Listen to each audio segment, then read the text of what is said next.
I'm 35 and my wife is 32. I work as a line cook at this crazy busy Italian restaurant, and she manages housekeeping at a high-end hotel. We don't exactly roll in money, but we make enough to cover rent, bills, and the occasional night out. We have been married 3 years now, together for 4 in total. Here's the thing nobody knows, not even my wife.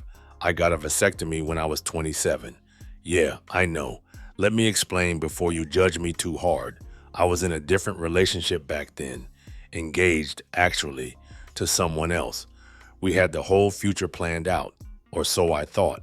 One day she sat me down and told me she wanted 4 kids minimum, maybe 5 or 6 if we could afford it. She had names picked out, schools researched, the whole 9 yards. I panicked. I never wanted kids, not really. The idea of being responsible for another human being terrified me. Plus, I grew up in a household with 6 siblings, and it was chaos.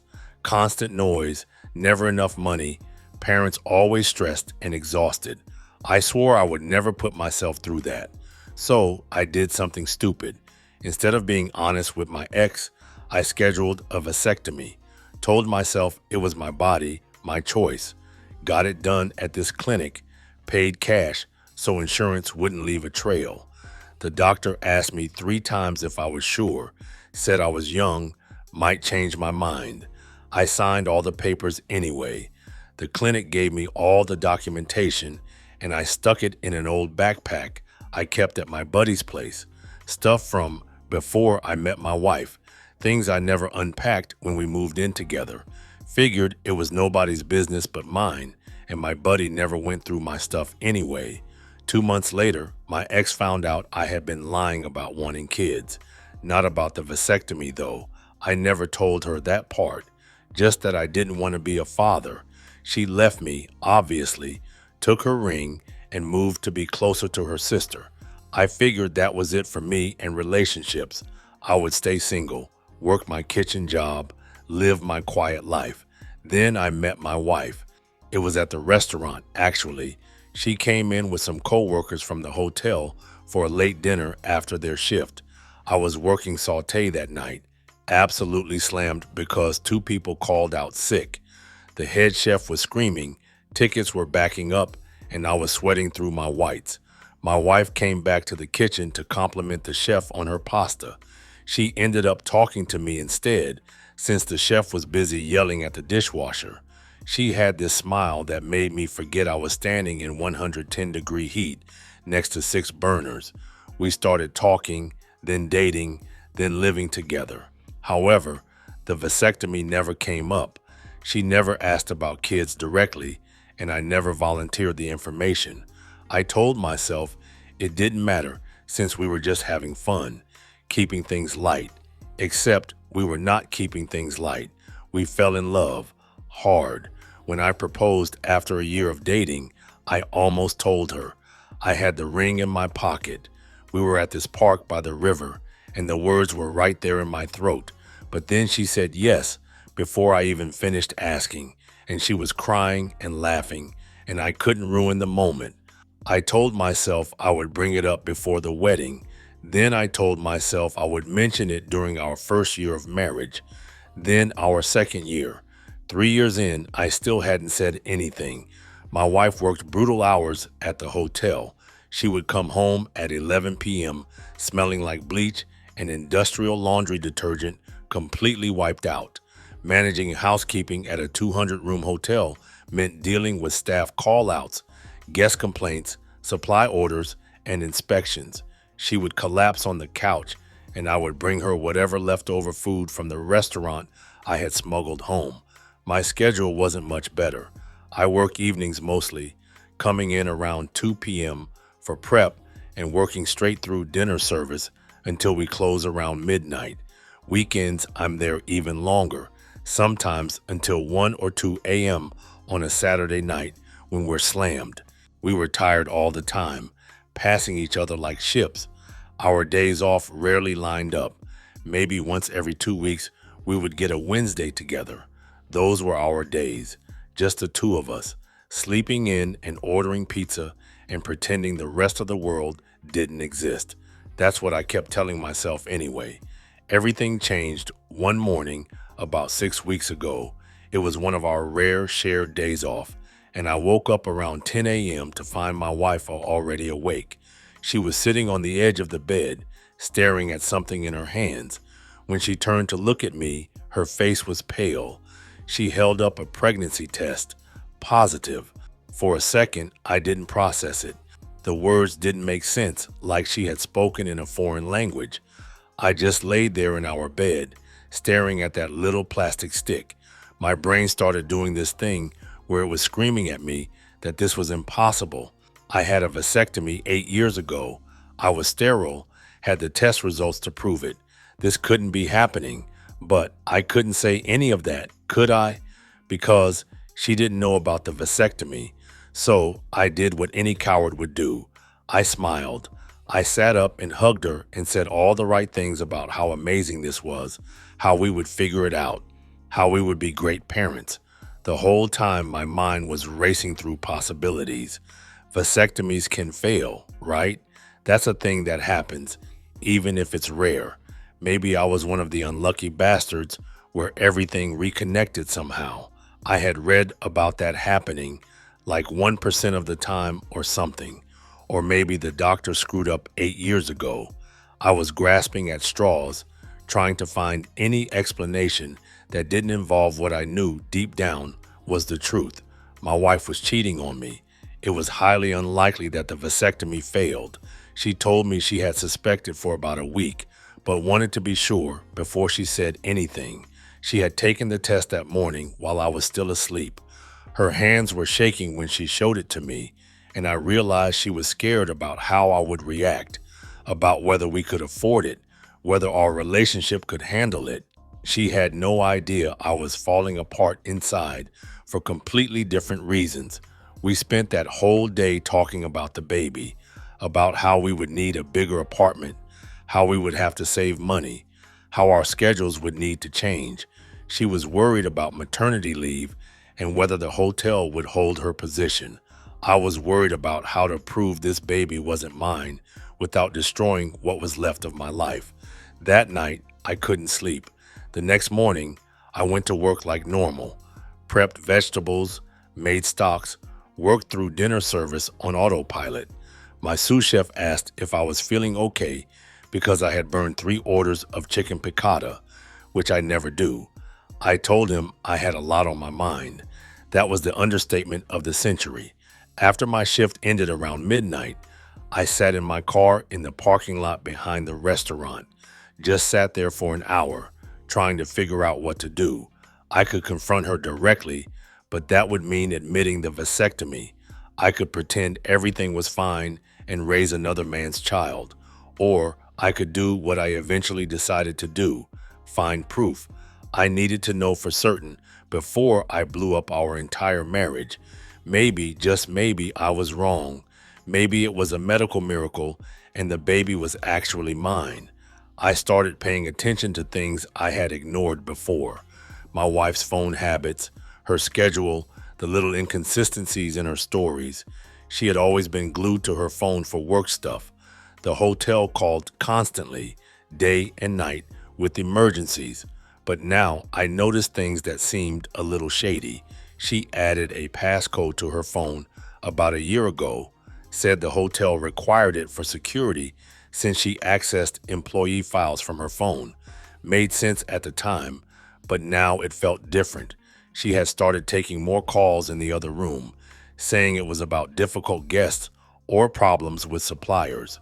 On Friday night, 2 days after the pregnancy announcement, she said she needed to go back to the hotel for an emergency.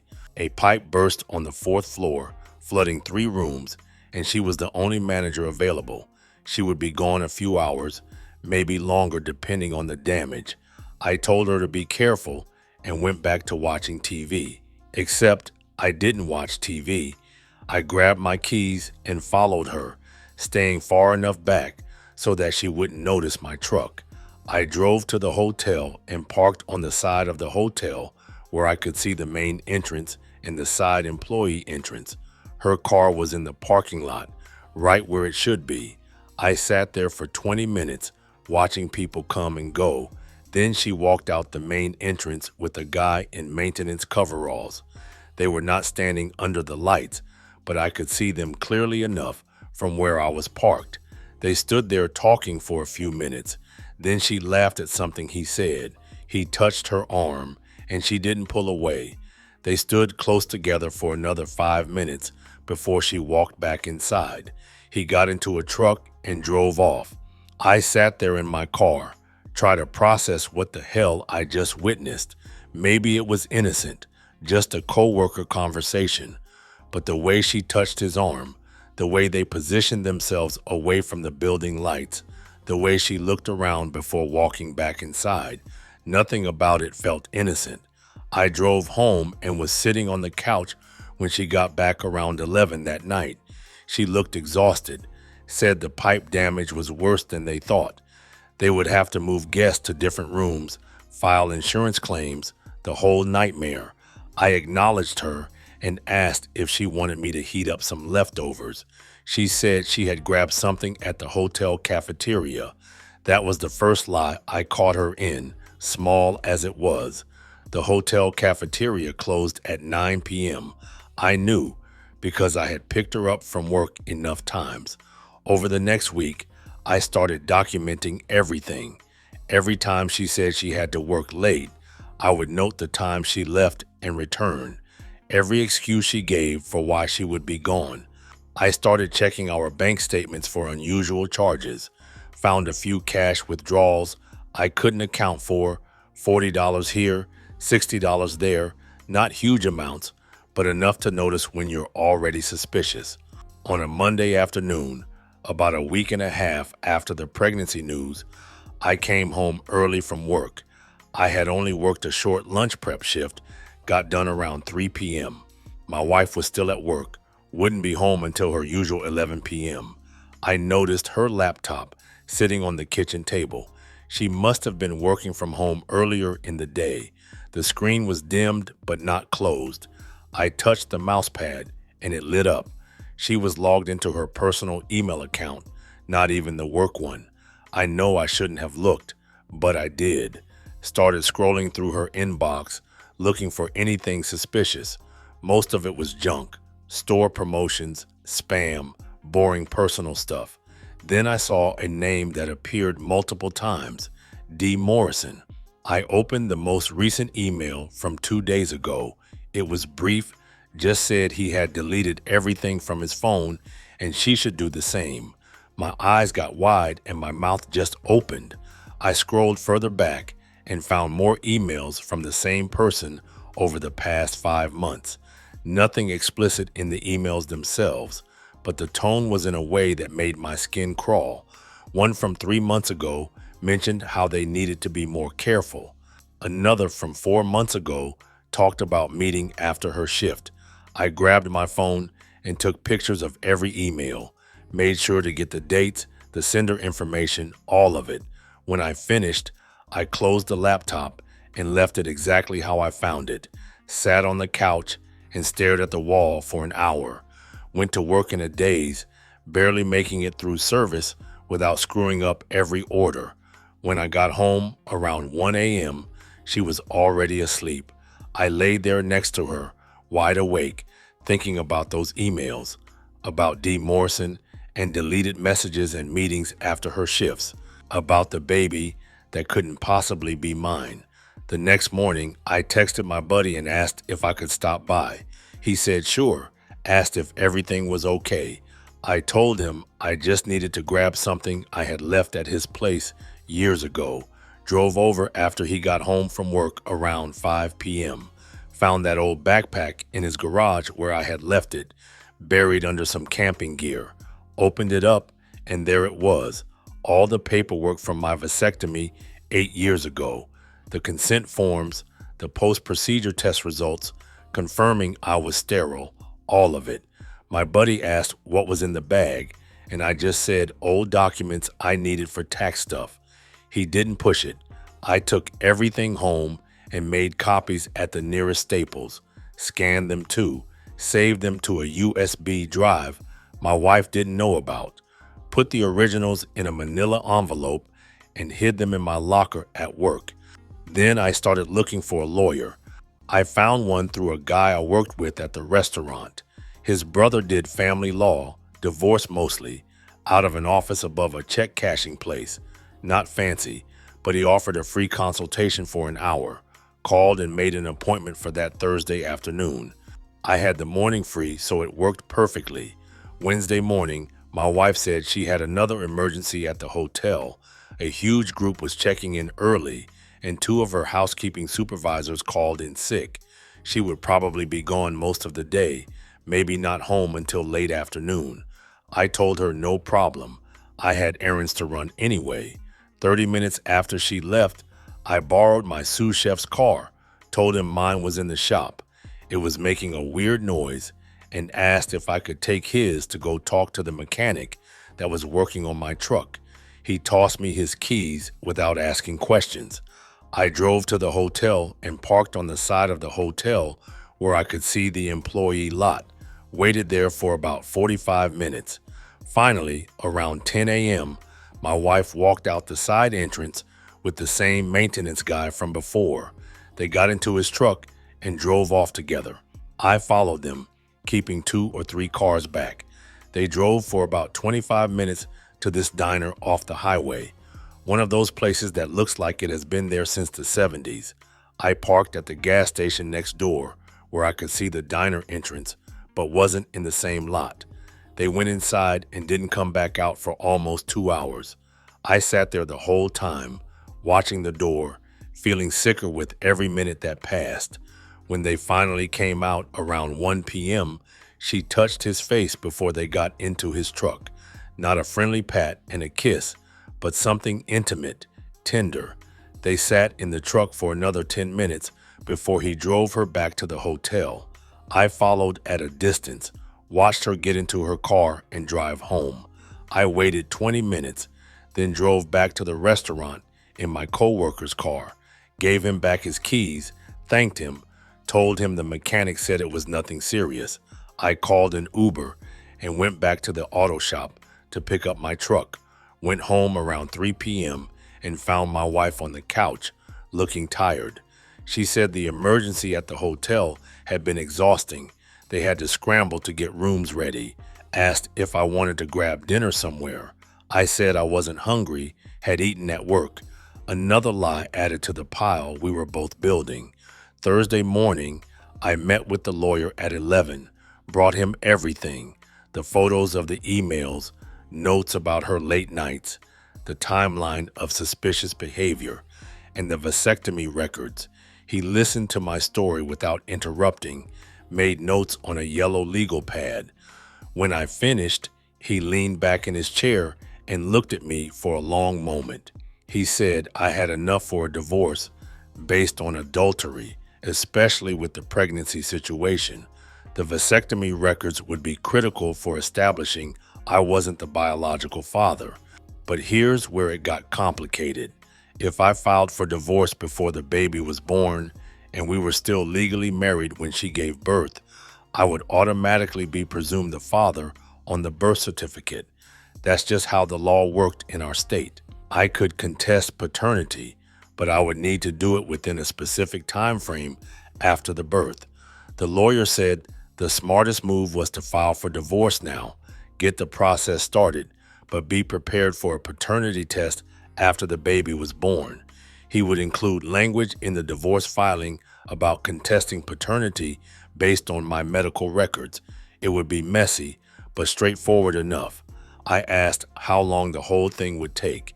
He said with no property to divide and no kids currently, it could be done in 4 to 6 months if she didn't fight it. If she contested, it could drag on longer. I paid him his retainer fee, $1,500. I have been saving cash from my tips for the past 2 years, keeping it separate from our joint account. Just 20s and 50s stuffed in an envelope in my work locker, money my wife never knew about. I had started doing it after a coworker told me his ex-wife cleaned out their account during their divorce. Seemed paranoid at the time, but now I was grateful for that paranoia. The lawyer said he would draw up the papers and have them ready for me to review early the next week. I left his office feeling numb. This was really happening. I was really going to divorce my wife over something she didn't even know I knew about yet. Friday night, my wife came home with pizza, said she wanted to do something nice since I had seemed stressed lately. We ate sitting on the couch, watching some cooking competition show. She fell asleep with her head on my shoulder. I looked down at her, this woman I had loved for 4 years, and felt absolutely nothing. Whatever we had had was gone, killed by months of lies and a pregnancy that proved she had been betraying me. The following Monday, I went back to the lawyer's office to review the papers. Everything looked good, detailed but straightforward. I signed where he indicated. He said he would have her served at work the following Wednesday morning around 10. I asked if I should move out before then. He said it might be smart, less chance of a confrontation. I told him I would figure something out.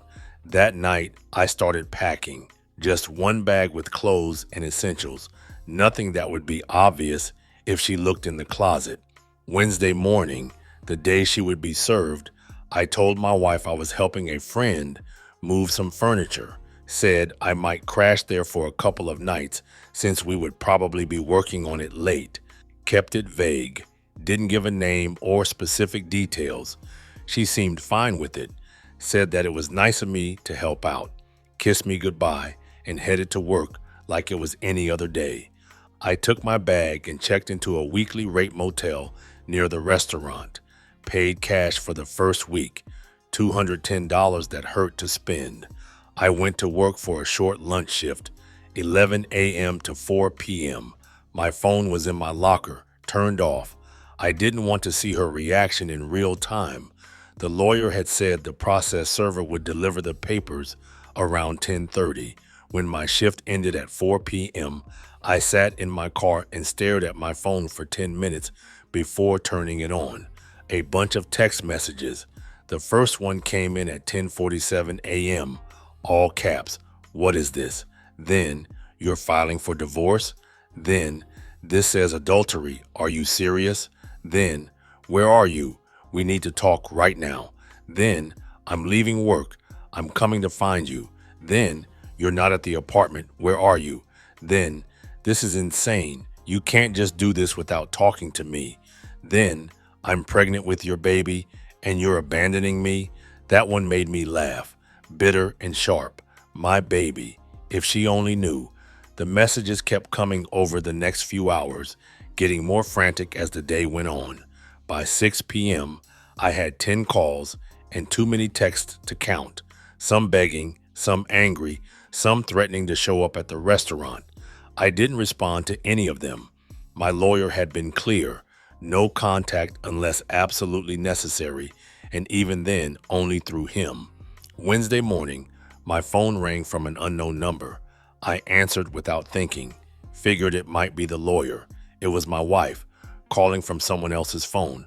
Her voice was wrecked, like she had been crying for hours. She asked where I was, said we needed to talk face to face. I told her everything is going through lawyers now. She started crying harder, said I was being cruel, that she deserved to know why I was doing this. I almost told her right then about the vasectomy, almost laid it all out, the 8-year-old secret, the medical proof, the impossibility of the baby being mine. But my lawyer's voice was in my head. Don't give away your evidence before court. So I just said I had my reasons and hung up. She tried calling back 6 more times. I stopped answering her calls and stopped answering calls that were not in my contacts. Thursday, I worked a full dinner shift, 2 p.m. to midnight, kept my head down, focused on the line, tried not to think about the mess my life had become. Friday morning, my lawyer called. My wife had hired her own attorney, and they wanted to discuss settlement options. Her lawyer was pushing back on the adultery claim, saying I had no proof. I told him to send over the photos of the emails. He said he would, but that her lawyer would probably argue emails were not proof of physical infidelity. I told him about following them to the diner, watching them for 3 hours, seeing her touch his face and kissing him. He asked if I had photos or video of that. I said no, I had been too shocked to think of documenting it. He said witness testimony could help, but it would be stronger with evidence. The real proof would come after the baby was born, and we did a paternity test. Once we established I couldn't be the father, the adultery would be essentially proven, but that meant waiting another 7.5 months. Over 7 months of this limbo, of her trying to contact me, of living in this motel room. I told him I understood. The following week dragged by slowly. I picked up every shift I could at the restaurant, worked straight through the weekend, anything to avoid being alone with my thoughts. The restaurant owner noticed I was picking up every available shift, asked if I needed extra money, if something was wrong. I told him I was going through a divorce. He shook his head, didn't ask for details, just said to let him know if I needed time off. That small kindness almost broke me. I have been holding everything together by sheer force of will. One moment of sympathy and the whole facade nearly crumbled. My wife started showing up at the restaurant during my shifts. First time was 9 days after she was served, on a Thursday evening, middle of dinner rush. The host came back and said my wife was at the bar asking for me. I told them to tell her I couldn't talk, I was working. She came back the next night, then the night after that. Finally, the owner had to tell her she couldn't keep coming in if she wasn't there to eat, that she was disrupting business. She stopped coming inside, but started waiting by my truck in the parking lot. I would finish a shift at midnight and find her sitting on the bumper. The first time, I just got in and drove away without saying anything. She followed me in her car for about 15 minutes before giving up. The second time, she was crying, begging me to just talk to her for 5 minutes. I told her to call my lawyer. The third time, I threatened to call the police if she didn't leave. She finally stopped after that. 2 weeks after the papers were served, my lawyer called with an update. Her attorney had responded to the email evidence. They claimed the relationship with the maintenance worker was purely professional, that my wife worked closely with the maintenance staff as part of her job. They said the pregnancy was mine, that I was abandoning my family based on paranoid suspicions. They were pushing for a no-fault divorce instead of adultery. My lawyer said we could push back, try to get a deposition from the affair partner, get him on record about the nature of his relationship with my wife. I said yes, do whatever it takes. 3 weeks in, my family found out. My mother called me, crying, asking if it was true I was divorcing my wife. Apparently, my wife had called her, told her I had filed papers out of nowhere, that she was pregnant and didn't understand what she had done wrong. My mother asked me what was going on. I told her the truth. My wife had an affair. The baby wasn't mine. I had medical proof. There was a long silence. Then my mother asked why I had never told anyone about the vasectomy. I said it never came up, which was a lie. The truth was I was ashamed of it, of the deception, of the whole mess. My mother said she wished I had been honest from the start, but that she supported my decision to leave, said she had always liked my wife, but wouldn't tolerate cheating. My sister was less diplomatic when she called the next day. She was furious at my wife, said some things I won't repeat. Then she asked where I was staying. I told her a motel near work. She said that was unacceptable, that I should stay with her and her husband. They had a spare room. I would save money, be around family. I almost cried at the offer, but told her I needed space to figure things out. She made me promise to call if I needed anything. 4 weeks after filing, I'm still in this motel, still working every shift I can pick up, still ignoring calls and texts from my wife. Though they have slowed down considerably, the divorce is moving forward slowly, as these things do. Her lawyer is fighting the adultery claim, pushing for a no-fault divorce instead. My lawyer says it doesn't really matter in the end since we have no property and no kids to fight over. The real battle will be the paternity test after the baby is born. That's in about 7.5 months, and I'm dreading every minute leading up to it.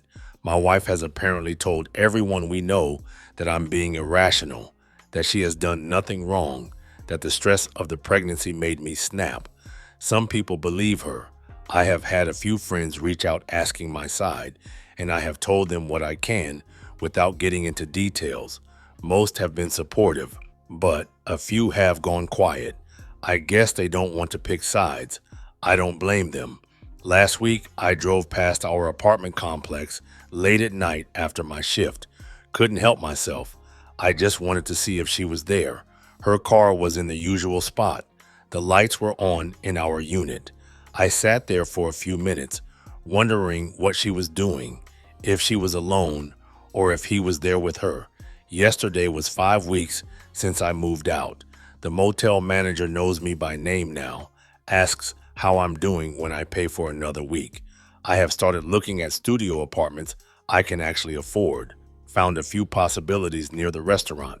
Nothing too outrageous, but better than this place. I will need to save up for a deposit, first and last month's rent. That's going to take time on a line cook's salary, but I will get there. The tips have been good lately, and I'm stashing every extra dollar. My lawyer says we should have a court date set within the next few weeks, preliminary hearing to establish the divorce proceedings, set timelines, all that legal stuff. My wife will be there, which means I will have to see her for the first time since I moved out. I'm not sure how I'm going to handle that. Part of me wants to scream at her, demand to know how long she has been lying, but a bigger part of me just wants this over with, wants to sign whatever papers need signing and walk away clean.